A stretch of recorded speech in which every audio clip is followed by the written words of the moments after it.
Et si la recherche de productivité, c'était finalement des fois contre-productif? Il y a une infinité de contenus qu'on peut regarder sur comment avoir une vie plus efficace, plus organisée et plus équilibrée. Et là-dedans, c'est facile de se perdre et de finir par passer plus de temps à écouter des gens parler de productivité qu'à réellement avancer sur nos projets. Alors dans cette vidéo, je vous partage mes 3 astuces pour pas se faire avoir et pour pouvoir tirer le meilleur parti de ces ressources-là. La première chose la plus importante, c'est de limiter le flux. Il y a un flux qui est quasiment infini de contenu et c'est important de pouvoir limiter le contenu auquel on est exposé, limiter la quantité qu'on va consommer pour pouvoir réellement en tirer quelque chose. Et donc pour faire ça, la première chose à faire, c'est de désactiver Autoplay. Sur des plateformes comme YouTube, il y a une fonctionnalité qui va enchaîner tout de suite la prochaine vidéo dès que vous en avez fini une. Et ça a tendance à jouer contre notre intérêt puisque ça va nous forcer à être passifs et à regarder des vidéos les unes à la suite des autres sans vraiment réfléchir et sans vraiment en tirer grand chose. C'est un peu comme si vous étiez en train de manger et qu'il y avait un robot qui vous mettait une cuillère dans la bouche automatiquement toutes les 20 secondes sans que vous ayez rien à faire. Et ben là, c'est un peu l'inverse qu'on veut faire. On veut choisir consciemment ce qu'on regarde ou ce qu'on regarde pas. Et donc, désactiver Autoplay, c'est un des premiers gestes de premier secours, j'ai envie de dire, à faire pour limiter le flux. Ensuite, ce que je recommande aussi, c'est d'installer des extensions sur votre navigateur pour pouvoir désactiver certaines autres fonctionnalités qui sont nocives sur YouTube ou sur d'autres plateformes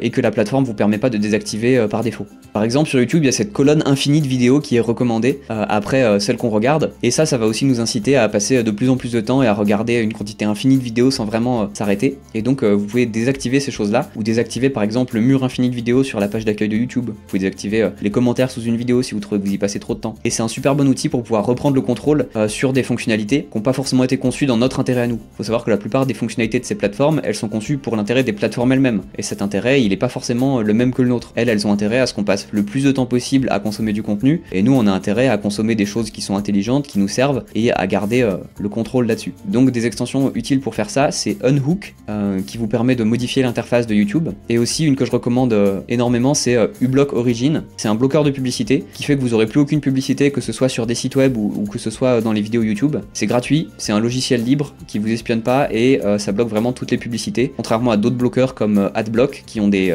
accords avec certaines régies publicitaires pour laisser passer certaines publicités et pas d'autres. Donc installez Unhook et uBlock Origin pour reprendre le contrôle sur les interfaces des plateformes. Et la troisième astuce pour limiter le flux, c'est de choisir de pas regarder plus de, par exemple, 2 vidéos par jour. Je pense que c'est utile de se fixer une limite pour pouvoir réellement tirer quelque chose de ce qu'on va regarder. C'est-à-dire que si je regarde des vidéos sans vraiment réfléchir et que je me laisse emporter par l'algorithme de recommandation, je vais en regarder une, puis 2, puis 3, puis on va me recommander une autre qui va être intéressante et en fait ça va jamais vraiment s'arrêter et je vais jamais vraiment prendre le temps de m'arrêter et de me dire ok, quelle vidéo est-ce que j'ai vraiment envie de regarder, qu'est-ce que je vais en tirer, et à la fin de prendre des notes et de me dire ok, qu'est-ce que je fais. Donc la troisième astuce essentielle pour limiter le flux de contenu auquel on est exposé, c'est de se poser une limite à soi-même à la quantité de contenu qu'on va regarder. Par exemple, pas plus de 2 vidéos par jour. Une fois qu'on a fait ça, une fois qu'on a limité le flux de contenu auquel on est exposé, on peut commencer à faire la deuxième étape importante, ma deuxième astuce, qui est de réellement en retenir quelque chose. Parce que c'est très facile de regarder quelque chose, de dire ah c'est super, très bonne idée, je vais faire ça, et puis en fait de 10 minutes après avoir oublié ce qu'on venait de regarder et ce qu'on voulait faire à la fin.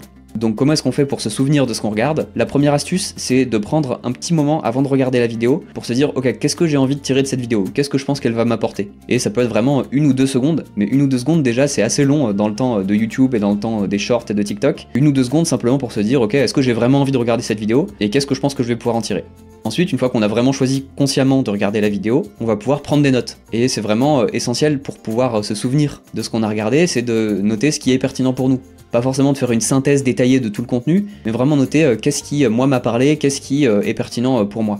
Et la troisième méthode utile pour se souvenir de ce qu'on regarde, ça peut être de le réexpliquer à quelqu'un d'autre. Et ça a 2 avantages. Déjà, ça nous permet de mieux comprendre et de mieux retenir ce qu'on apprend. C'est une technique pour apprendre qui marche dans toutes les circonstances, c'est réexpliquer ce qu'on vient d'apprendre à quelqu'un d'autre. Ça permet vraiment de l'ancrer dans notre cerveau et de vérifier qu'on a bien compris. Et aussi dans le cadre des vidéos de productivité qui vous aident à être mieux organisé, etc., et ben ça peut être un bon moyen de vous faire passer à l'action en vous engageant auprès de quelqu'un en disant bah voilà ce que j'ai envie de mettre en place moi, et une fois que vous l'avez dit à d'autres gens, bah du coup ça vous fait un petit peu une petite pression, une petite incitation en tout cas à vous mettre à l'action.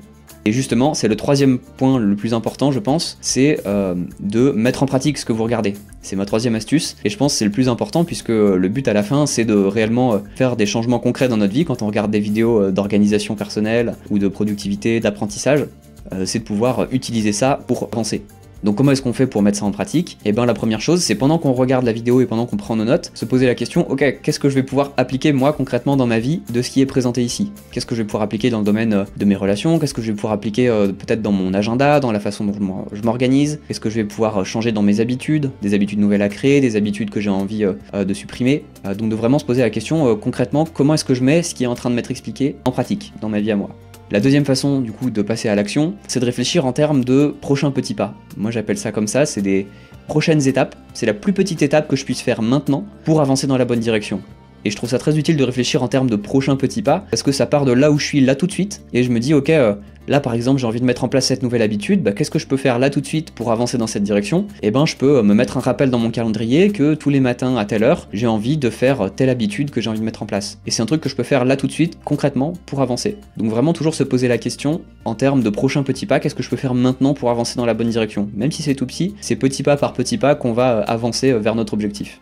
Et la troisième méthode qu'on peut utiliser pour passer concrètement à l'action, c'est de matérialiser nos objectifs, de les matérialiser concrètement autour de nous pour qu'ils nous soient rappelés et pour qu'on les fasse vraiment. Moi par exemple, je sais que au début de mes études d'ingénieur, je voulais développer cette habitude de me coucher vraiment tôt et tous les jours à la même heure, donc je me suis écrit un papier avec marqué rappel, dodo à 22h, et un petit mot en dessous qui disait que chaque heure de travail que je passais à faire le soir, en fait en réalité ça me faisait perdre du temps pour plusieurs jours après parce que j'allais être juste plus fatigué et moins efficace. Donc j'avais matérialisé ça et je l'avais accroché en face de mon bureau, et c'était un rappel permanent de me dire attention, t'as cet objectif, t'as cette habitude que tu veux mettre en place, souviens-toi que c'est important pour toi et puis fais-toi le service de te conformer à cette habitude. Ça peut aussi être d'autres façons que vous pouvez faire ça, que vous pouvez matérialiser vos objectifs. Une méthode que j'aime bien moi quand je veux mettre en place des habitudes, c'est aussi d'avoir un calendrier sur lequel je mets des cases pour chacun des jours et je vais cocher ces cases là quand j'ai mis en place l'habitude que je voulais mettre en place. Vous avez aussi des trackers d'habitudes sous la forme de tableurs sur votre ordinateur où vous pouvez imprimer, et ça peut être vachement utile pour se motiver à cocher une case chaque jour si on a bien mis en place cette habitude là, et d'essayer d'avoir la chaîne la plus longue possible de jours cochés, de cases cochées où on a fait cette habitude là. C'est une autre façon un peu de concrétiser ça, et vous pouvez trouver vos propres manières, vous, de vous rappeler d'avancer sur vos objectifs, de vous rappeler de mettre en pratique ce que vous avez appris pour pouvoir concrètement en tirer quelque chose.